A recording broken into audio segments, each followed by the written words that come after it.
Here we are again for another Coffee with Laura. And this is going to be a really good one. So, when I first became a personal trainer, it was largely because I wanted to help understand how to lose weight, but also how to protect your body and teach people how to move in a safe, functional way and understand what the signs from their body really mean. And naturally, since part of that was about weight loss, nutrition had to find its way into my life. And it's so funny because I used to hate nutrition and like boycott it. And now I like weirdly get excited about it. But that was really the next step. And I was able to see through that how successful, like specific habits in a structured way can actually produce results. And it helped people see that it's not their genetics, it's not their bone structure. Like they truly can lose the weight and achieve it. The challenge was they would gain it back because it wasn't a habit. It was a check mark at the time. It was part of the diet. So in one way, it was helpful to know that it's possible, but then it's also like, why can't I stick with it? Because it was willpower. It wasn't an actual lifestyle. So then I was like, well, I don't want that to be their pattern. I want them to be able to, keep the results. Why work for it if we can't keep it? And that's when I really started to understand how impactful mindset is. But I didn't understand how impactful mindset was in terms of how it affects our body. And we live in a culture that sends a lot of messages. We have never been so easily influenced thanks to internet and social media, which means it is now more our responsibility than ever to protect what we expose ourselves to and the messages we absorb. And that's true with the people we love as well. So the common messages I've been witnessing within my clientele that truly affect not only their stress but their health, because they try to achieve success through the health avenue, is you're too much or you're not enough. Now, I personally have suffered with the you're not enough belief. And what does that look like when it comes to your health? If I'm not losing weight, that must mean I'm not working out hard enough. If I'm not losing weight, that must mean I'm not eating well enough. It makes you strive for perfection, but ultimately, not enough is just a limbo bar. Once you get to one stage, you're just going to make it lower until you get to the next stage. It kind of is like similar to how addicts need more of the whatever their poison is to get the same sensations the more they use it. As for you're too much, that is so much someone else's thing. But when we're told that over and over again, if we're too much, just being ourselves, what's just right? And it's kind of like the Goldilocks complex is what I call it, because when someone tells you you're too much of blank, you're too honest, you're too direct, if you're being told that, you're typically experiencing it as like, well, this is my norm. So if that's not okay, where is the bar? What's not enough and what is too much? And it becomes this push-pull game. But at the heart center of both of these beliefs are others. It's the people that we were exposed to when we were young, or even some things on social media or in advertisements anywhere, where if you're not getting this, it's because you're not doing this, aka not enough. And it comes down to how our brain evolves to be able to recognize our own experience or blame another. When we are born, we are very intuitive, very intrinsic, because we just were in a womb for 9 months and that's all we have. But slowly, once we get onto the real world, we learn if I cry like that, I get food. If I scream like this, they'll change my diaper. And we start to learn if we do certain things, we get certain things. And it becomes a very externally transactional mindset, which is very dangerous in and of itself and really destructive to our self-esteem. But within that, that means how we communicate to another is limited by our awareness of it. So for example, my husband and I the other night, we were going over new insurance for the new year. And we process things very differently. So I kind of got my understanding and he got his, and we tried to have a conversation.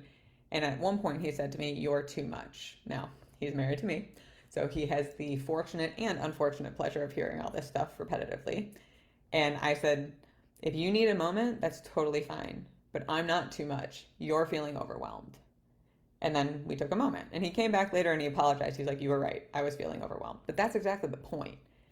When someone in your life has told you that you're too much for them, that speaks to their discomfort. They don't know how to handle whatever your natural inclination is. That's not necessarily something for you to adjust. Who you are is perfectly fine. Their ability to tolerate it isn't. So it's a them issue. But because of how we communicate, we don't say, I'm feeling overwhelmed. Can I have a moment? We say, you're too much.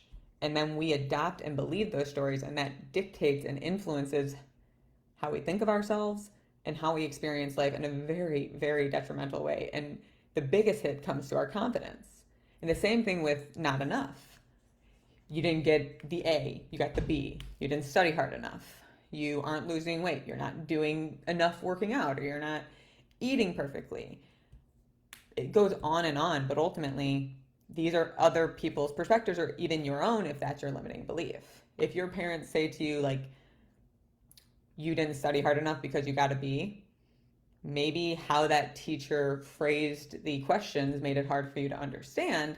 And it wasn't that you aren't smart enough, it's that the miscommunication was in the language, not so much in who you are.